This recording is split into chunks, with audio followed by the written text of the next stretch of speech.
पृथ्वी का द्रव्यमान ये है। ये देखिए इतनी बड़ी संख्या है।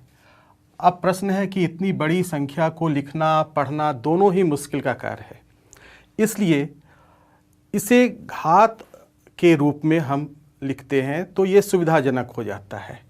तो जब हम इसे घात के रूप में लिखते हैं तो ये 5.97 गुना 10 का घात 24, ये बिल्कुल संक्षिप्त रूप में लिखा गया। यही उपयोगिता है घात और घातांक का। एक और हम लोग रिकैप करते हैं जो हमने क्लास 7 में ही पढ़ा था। 2 का घात 5 2 to the power 5 equal to ये होता है 2 गुना 2 गुना 2 गुना 2 गुना 2।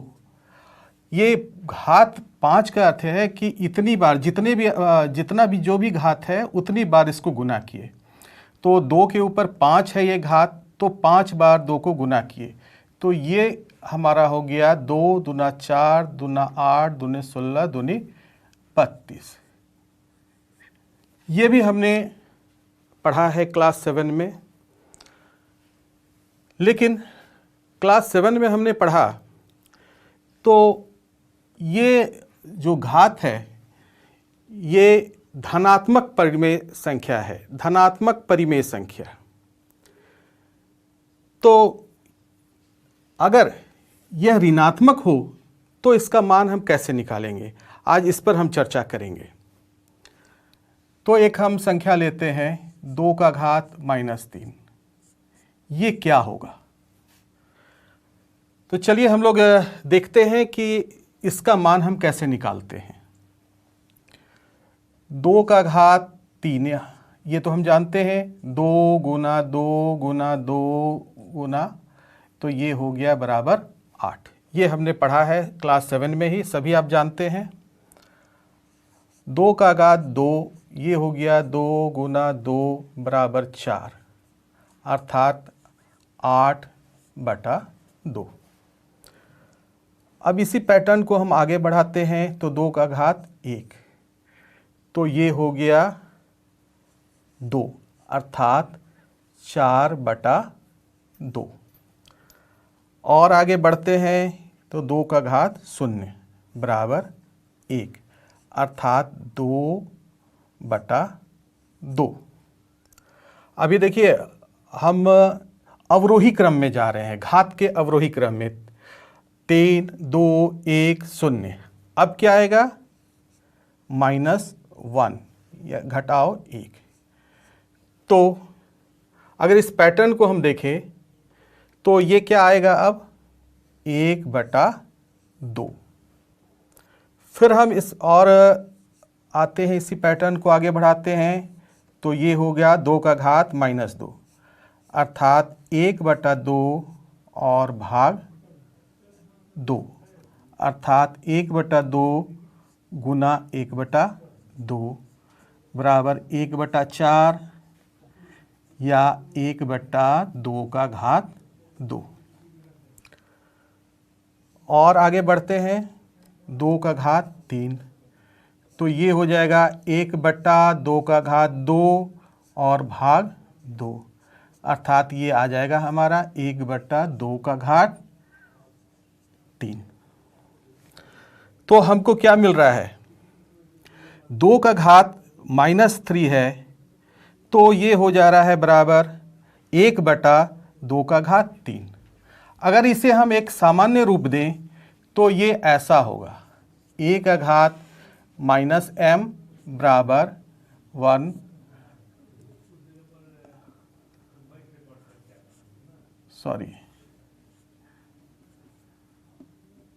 a का घात -m बराबर 1/a का घात m। तो हमें ये पता चल गया कि अगर घात ऋणात्मक हो तो उसका मान कैसे निकालते हैं। वर्ग 7 में हमने पढ़ा है घातांक के नियम। एक बार फिर से देखते हैं ये इन नियमों को। a का घात m गुना a का घात n बराबर ये होता है a का घात m प्लस n। दूसरा था नियम हमारा a का घात m पूरे पर घात n बराबर a का घात m घटाओ n, और ये है a का घात m इंटू b का घात m बराबर ab का घात m। चौथा था a का घात m बटा b का घात m बराबर a बटे b का घात m। एक और है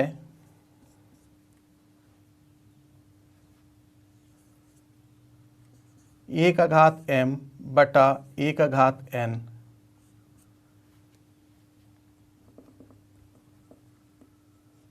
सॉरी यहाँ फिर से ध्यान देंगे, a का घात m का होल घात जो है n, ये होगा a का घात m इंटू n। a का घात m बटा a का घात n, ये होगा a का घात m घटाओ n। ये 5 नियम, घातांक के नियम हमने वर्ग 7 में पढ़ा है। लेकिन वर्ग 7 में जो हमने पढ़ा है उसमें जो हमारे घात, जिस घात के बारे में हमने पढ़ा है वो धनात्मक परिमेय संख्याएं थी। अब प्रश्न ये उठता है कि क्या अगर ये घात ऋणात्मक परिमेय संख्याएं हो तो ये घातांक के नियम उस पर लागू होते हैं अथवा नहीं। आइए हम लोग चेक करके देखते हैं। एक उदाहरण लेते हैं, उदाहरण से चेक करते हैं कि क्या ये घातांक के नियम घात ऋणात्मक होने पर भी लागू होते हैं अथवा नहीं। तो 2 का घात -3 गुना 2 का घात -2, ये पहला वाला जो हमारा नियम है इसको हम वेरीफाई कर रहे हैं। तो ये बराबर हो जाएगा, ये अभी हमने पढ़ा है 2 का घात 1 बटा 2 का घात 3 गुना 1 बटा 2 का घात 2, अर्थात 1 बटा 2 गुना 1 बटा 2 गुना 1 बटा 2।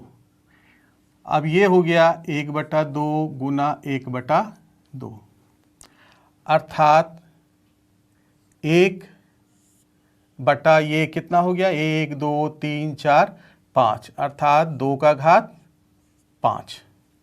और अभी ही हमने पढ़ा है, अभी थोड़ी देर पहले हमने ऐसा पढ़ा था, a का घात -m बराबर 1/a का घात m। तो अब हम इससे तुलना करके देखते हैं, ठीक ऐसा ही है। तो यहाँ पर हो जाएगा हमारा 2 का घात -5।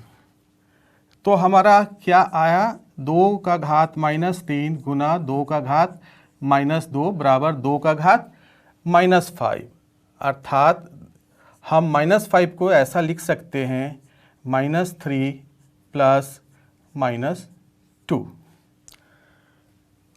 और अगर इसे सामान्य रूप में लिखेंगे तो ये हो गया a का घात m इंटू a का घात n इक्वल टू a का घात m प्लस n। अर्थात अगर घात ऋणात्मक परिमेय संख्याएं हो तो भी घातांक के नियम उस पर, ये सारे 5 नियम उसमें लागू होते हैं। पहला नियम हमने वेरीफाई करके देख लिया है, बाकी जो 4 नियम हैं इसको आप स्वयं से वेरीफाई करके देखें। अब हम लोग कुछ उदाहरण देखते हैं, उदाहरण की सहायता से नियमों को और समझते हैं। तो पहला है मान ज्ञात कीजिए, 3 का घात -2 क्या होगा। तो अभी हमने पढ़ा 3, इसे हम ऐसा लिखेंगे 1 बटा 3 का घात 2, अर्थात 1 बटा 3 गुना 3, अर्थात 1 बटा 9। ये था पहला। अब दूसरा एक और देखते हैं तो और क्लियर हो जाएगा।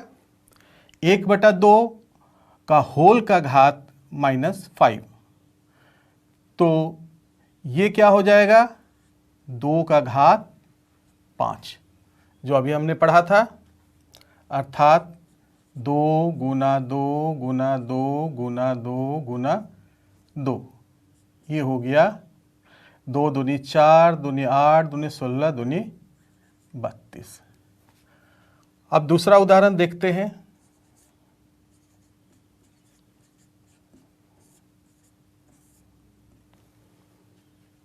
सरल कीजिए और उत्तर को धनात्मक घातांक के रूप में लिखिए,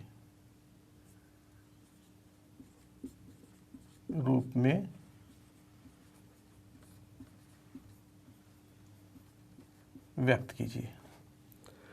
ये दूसरा उदाहरण हमारा है, सरल कीजिए और उत्तर को धनात्मक घातांक के रूप में व्यक्त कीजिए। -4 टू द पावर 5 भागा -4 टू द पावर 8। आइए इसे हम सरल करते हैं। तो हम देख रहे हैं कि यहाँ आधार -4 है, यहाँ भी आधार -4 है, और यहाँ घात है 5 और यहाँ घात है 8। अब हम यहाँ जो घातांक के नियम है इससे देखते हैं कि कौन सा घातांक का नियम इस पर लागू होगा। तो स्पष्टतः आप देखिए ये 5वां वाला इस पर लागू होगा, क्योंकि बटा और भाग दोनों एक ही चीज़ है। तो अब हम देखते हैं ये क्या होगा, -4 का घात 5 घटाओ 8, 5 - 8। और हमने पढ़ लिया है क्लास 7 में ही, 5 - 8 कितना होगा, -3, अर्थात ये हो जाएगा हमारा -1 बाई -4 टू द पावर 3। अब चूंकि हमें सिर्फ धनात्मक घात के रूप में लिखना था, तो हमारा ये घात धनात्मक हो गया, तो हमारा ये आंसर आ गया। अब तीसरा उदाहरण लेते हैं, मान ज्ञात कीजिए। यहाँ गौर करेंगे कि हम उन उदाहरणों को ले रहे हैं जो आपको एक्सरसाइज में मिलेंगे। 3 का घात 0 जोड़ 4 का घात -1 गुना 2 का घात 2, 3 to the power 0 plus 4 to the power -1 bracket into 2 the power 2। इसका हमको मान ज्ञात करना है। तो हमने क्लास 7 में ही पढ़ा था, किसी भी संख्या का घात अगर 0 होता है तो उसका मान होता है 1। और ये 4 का घात -1, ये अभी अभी हमने पढ़ा, ये क्या होगा, 1/4 गुना 2 का घात 2। तो 1 + 1/4 ये क्या हुआ, भिन्न का जोड़ हो गया। तो हम इससे जोड़ लेते हैं। सबसे भिन्न के जोड़ में आपको याद होगा, लसा निकालें, फिर यहाँ होगा 4 और जोड़ 1 गुना 2 का घात 2। इसको हम गुना कर ही देते हैं, 2 का घात 2 यानी 2 दूनी 4। तो ये हो गया 5/4 गुना 4। ये तिरछा कैंसिल हो गया, हमारा आंसर आया 5। अब एक चौथा उदाहरण लेते हैं, ये भी है, मान ज्ञात कीजिए। 8 to the power -1 into 5 to the power 3 by 2 to the power -4। 8 का घात घटाओ 1 गुना 5 का घात 3 बटा 2 का घात -4। तो 8 का घात -1, तो ये हो गया 1/8 गुना, इसको लेते हैं 2 का घात -4, ये बटे में है तो ये अगर ऊपर आया तो ये हो गया 2 का घात 4 गुना 5 का घात 3। तो ये 1/8 और ये हो गया 2 गुना 2 गुना 2 गुना 2 गुना 5 गुना 5 गुना 5। 2 का घात 4 था इसलिए ये 4 बार गुना किए, 5 का घात 3 था इसलिए 3 बार ये 5 को गुना किए। तो अगर हम क्रॉस कैंसिल करते हैं तो 2 से ये 4 बार गया, 2 चौके 8, फिर इस 2 से 2 बार, फिर इस 2 से 1 बार। तो हमारा क्या आ गया, 2 गुना 5 गुना 5 गुना 5, ये बच गया। 2 पचे 10, 10 पचे 50, पचे 250। तो ये हमारा मान आ गया 250। पांचवा उदाहरण मैं ले रहा हूँ वो इस तरह का है। m का मान ज्ञात कीजिए जिसके लिए m to the power 5 divided by m to the power -3 equal to 5 to the power 5। 5 का घात m भागा 5 का घात -3 बराबर 5 का घात 5। इस तरह के प्रश्न भी आपको एक्सरसाइज में प्रश्नावली में मिलेंगे।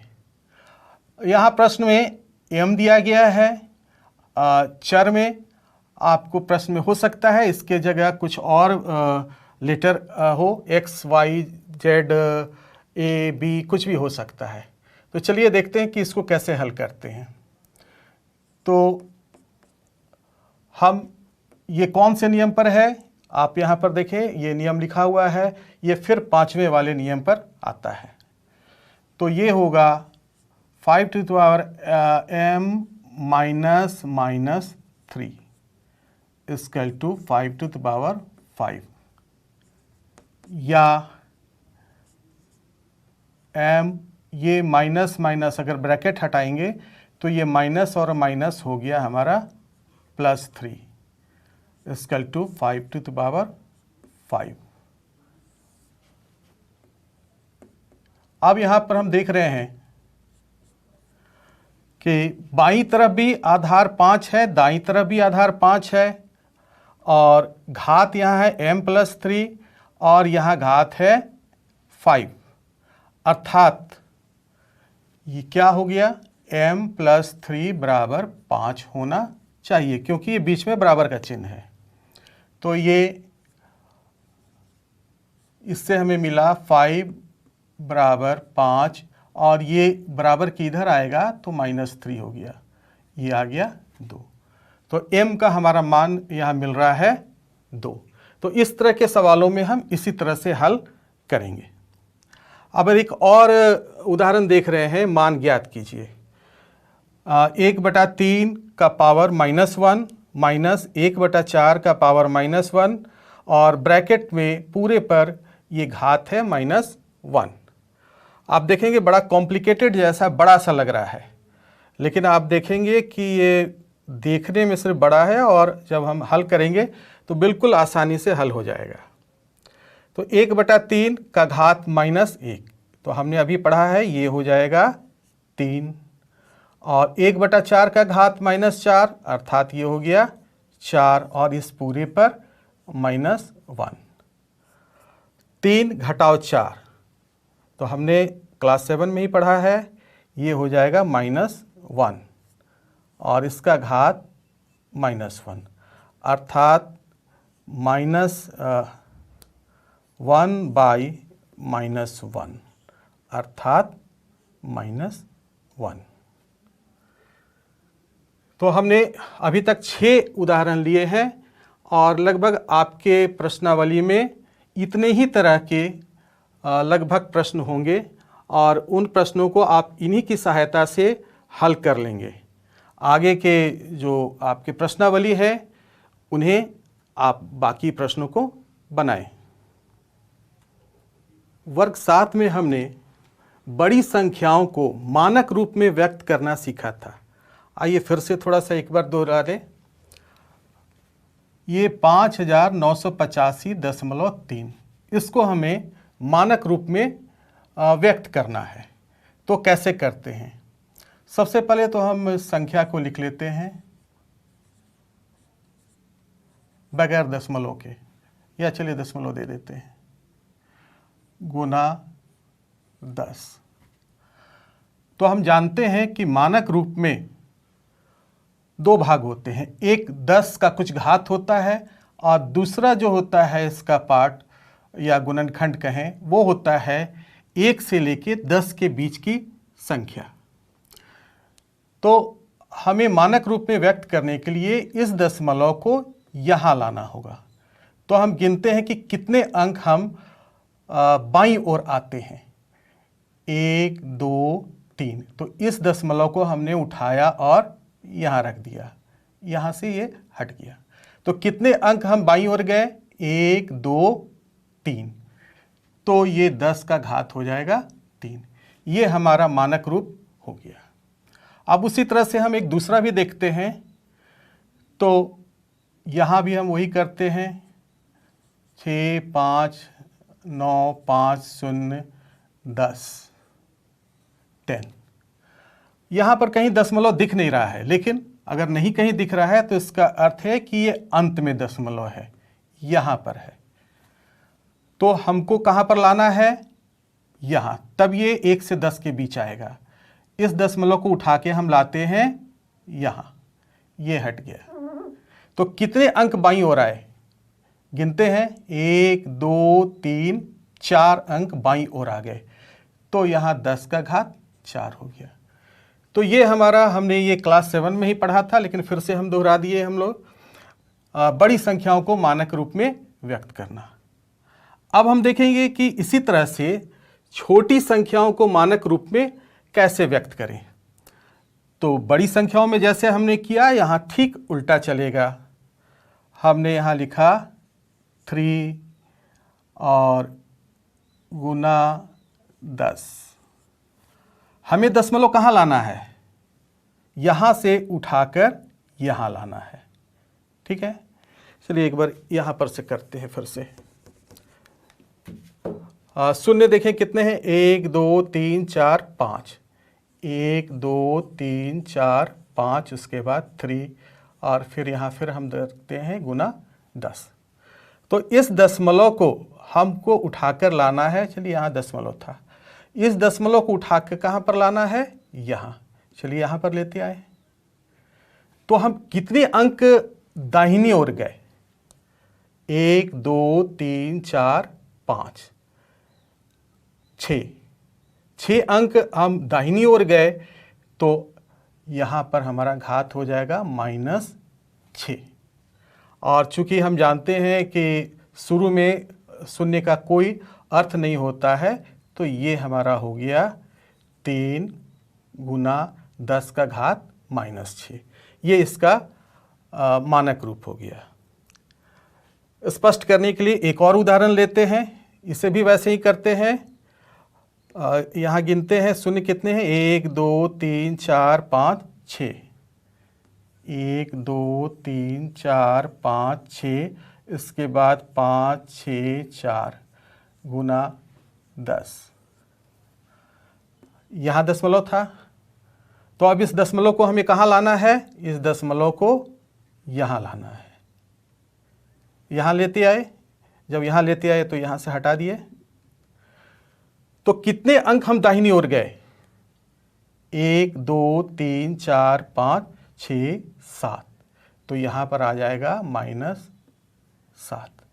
और जैसा कि हमने पहले कहा था कि शुरू में शून्य का कोई अर्थ नहीं होता है, तो ये समाप्त हो गया।